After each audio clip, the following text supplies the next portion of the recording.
Fabulous Football Friday, sponsored by Window World, Auto Buyers, and ARH.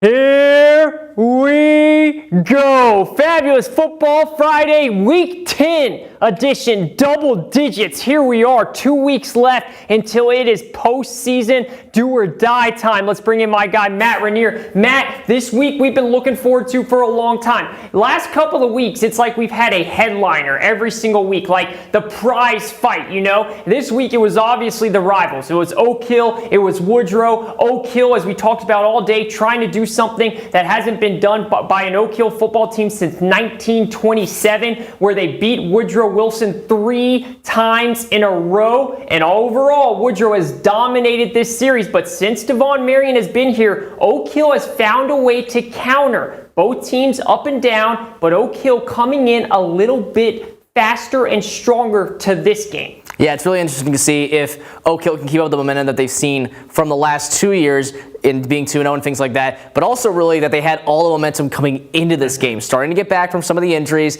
They would go 2-0 the last 2 weeks. Meanwhile, Woodrow Wilson 0-2 the last 2 weeks. Really, it felt like all the chips were in Oak Hill's favor in this time around. You're right about that, and we were wondering, was Gage Price going to play? Was Gage Burdett going to play? Were they going to get healthy, that is Woodrow Wilson, to be ready for this game? Well, they got healthy. All those guys played, and it was our game of the week for a reason. Let's go to it. Sponsored by C. Adam Tony Tire Pros. It is the rivalry of all rivalries. Let's go out to Woodrow Wilson to see how this one went. It was a cold night everywhere in West Virginia, except in Beckley, where two of the bitterest rivals in the entire state met in a game with huge playoff implications. The 10th ranked Woodrow Wilson Flying Eagles taking on the 11th ranked Oak Hill Red Devils. And the kickoff is underway right out of the gate. It looked like the Oak Hill's defense was going to get an early stop. They stuffed the run and got it to 4th and long. So on 4th and 8, Woodrow dials up the pass. They go for it. It's a 50-50 ball, and the Oak Hill defender breaks it up. Look at that. But wait, what was that you just saw coming down? There it is, a flag on the play. Woodrow gets new life, and a few plays later, Gage Burdett punches it in. Woodrow Wilson jumps out to a 7-0 lead. And they're going to get another major play on the kickoff. Remember, this is just to start the game here, as the Flying Eagles special team unit strips the ball off the returner and falls on it, giving Woodrow the ball back in great field position. Oak Hill's offense hasn't even touched it yet. But this time, the Red Devils defense comes through on another 4th and long. The Red Devil pass defense shuts it down, and no flags this time. Boom. So the Oak Hill offense finally gets on the field, and they wasted no time. Getting rolling right away. A tremendous carry by Cade Compton to get the drive moving. We talked about it, me and Matt. Cade Compton and Carson Treadway. A bunch of them. Then the Red Devils go to the passing game. And look at this. A complete pass over the middle and a perfect run after the catch by who? Carson Treadway. Dragging a platoon of Flying Eagles inside the 5-yard line. And then back to Compton. Caps it off with the touchdown carry. Oak Hill ties it all up at 7, just like that. Compton, Treadway, huge on the drive. Now, Woodrow looking to respond with a huge passing play of their own, and it's Preston Clary. He gets the swing pass with a ton of green in front of him, sheds 2 defenders, and outruns everyone else to the end zone. Just like that, Woodrow strikes back and retakes the lead. Oak Hill trying to get a response, and the Flying Eagles defense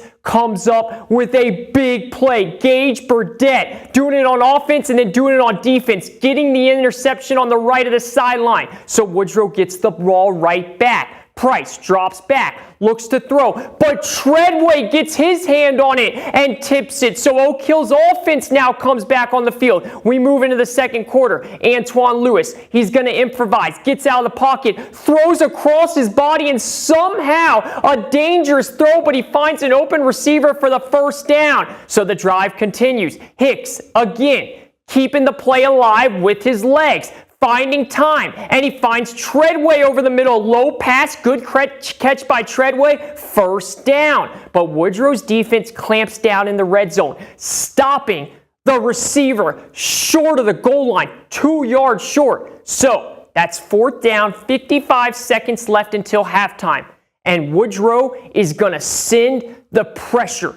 Look at this. But look at Hicks. He stays on his feet, somehow gets the ball out. He had 2 open receivers inches away but couldn't hit them. So Woodrow gets it. And this time, after a bunch of penalties, moved Woodrow all the way down in a beautiful pass there. Gage Burdett finds A.J. Thomas right at the goal line, and Woodrow rolls to a massive win over their rival. Huge score you saw there. Huge win for Woodrow. Broke that 2-game slit against Oak Hill. Caleb, let's go full screen breakdown to show you a couple reasons of how they got this done. Starting it off right here, really great movement. Check it out. We're going to play it right through here. 71, watch him build this, and then great vision by the running back. Now we're going to play it again slower and show you how it is. So 71, stop it, Caleb. You're going to see him pull and create a lane. This is going to be the running back, okay? He's going to get it. His job is to follow 71. So play it from here. Okay, see 71? See the hole? Now stop it right there. Perfect. Really good job by my guy Micah to show this. He doesn't follow 71. He does for a bit. Then he sees, look at this lane. So he uses a cut, a beautiful cut. Play it. Cuts back perfectly, finds some space, and gets a couple of yards closer to that end zone where they end up punching it in. Great movement up front by the line, and then great just eyesight and vision by the running back. And you want to talk about great movement. This is pure chaos. You're going to see this guy pull here. You're going to see this guy right here pull here. You're going to see one guy go down low, play it. Just look at the craziness. We're going to show it to you again by this offensive line here. There is so much going on. You're going to see once again, this moves up here, this guy moves up here, and then these guys go down low. Play it. Okay, and stop it. Perfect. You see this hole? It's hard to see right here because this blocker, there is a perfect hole created right here because of all that movement. Go ahead and play it. See that? Now, unfortunately, Burdett trips. Otherwise, he would have been to the house. He tripped on the turf right there. That movement by the offensive line, Matt, is what they did all game long. And we talked about it during our 5 and 6 show. How does Woodrow Wilson win this game? Run the ball, run the ball, run the ball. They established the run. I do just want to say one thing, though. This game was 14-7, Woodrow Wilson. Oak Hill had the ball, as we showed in that highlight, on the 3-yard line with 55 seconds left until half, and Oak Hill was getting the ball to start halftime. They go for it on 4th down, don't get it. 55 seconds left. They have 4 penalties, all of them unsportsmanlike. It brings Woodrow, this is all Oak Hill's defense, all the way down inside the 30, and then Gage Price has a perfect throw over the middle to A.J. Thomas. Terrible penalties.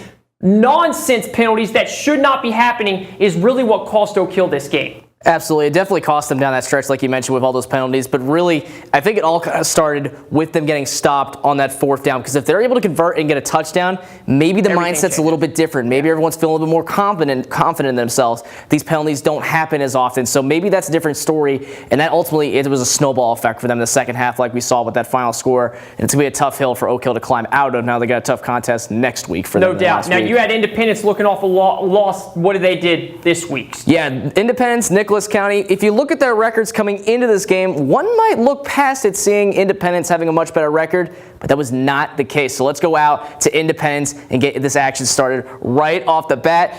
Last home game of the season for Independence. Let's see if they can go out with a bang. Nicholas County trying to salvage the season, trying to see what they can do before everything is all wrapped up. Starting things off in Nicholas County, they start off with the ball, but they go 3 and out. Now Brock Green finds his man over the middle. It's Keelan Byers, but he fumbles the ball into the end zone. It rolls in. Landon Keenan is there to pick it up, and a touchback for the Grizzlies defense. They make a stand. Now Colton Helms, he's going to take the snap, as you'll see right here.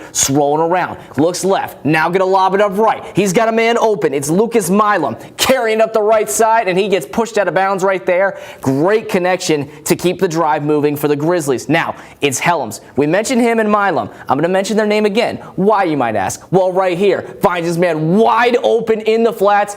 15-10. He gets pushed out close to around the 5, and this connection was so great early on for Nicholas County. Once again, it's Helms to Milam. He's in. Touchdown Grizzlies. They take the lead, striking first. It's now 7-0. A kickoff here, but it's fumbled by the Patriots. Brandon Smith recovers it, and the Grizzlies are back on offense just like that after getting a touchdown. And now it's Helms going to take the snap, lobbing it open to the end zone. Wide open, unguarded touchdown. It's Keenan, second touchdown of the night for Helms passing, and now it's a 14-0 game. Patriots would eventually get on the board thanks to Brock Green with a QB sneak a la Jalen Hurts leg, almost like a tush push, but now it's the Grizzlies. Helms gonna go deep down the right side. He's got a man trying to get to Keenan, but it's Caden Bradbury getting the interception. He wanted to pick, and he got it. Now, how did the Patriots respond? It's Viers hauling it in close to midfield, sliding and celebrating to boot. Now, Patriots once again, but they get picked off at the goal line. He wanted a touchdown. Instead, he'll get an INT, and it's Spencer Kuiper who gets the pick. But the Patriots end up getting the ball back, and it's Bradbury scoring this time. Touchdown. Patriots were all tied up